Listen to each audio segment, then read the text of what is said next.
So why psychiatry instead of another specialty?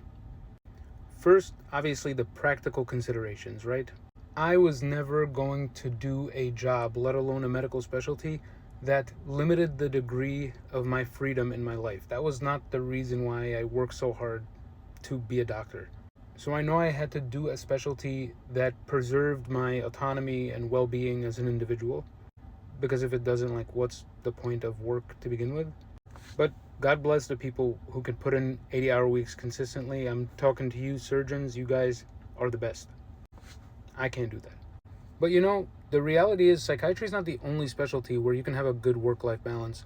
A lot of fields in medicine, more often than not, have abilities for very good and flexible lifestyles.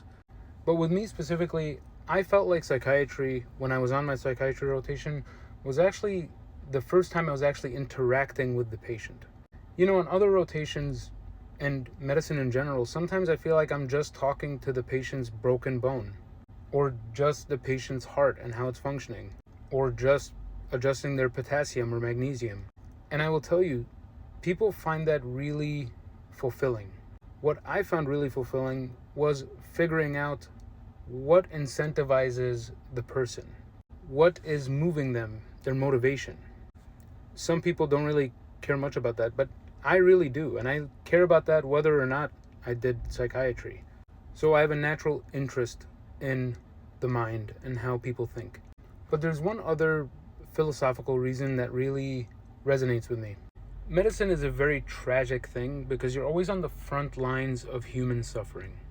With psychiatry specifically, I feel like there is a great deal of unnecessary human suffering.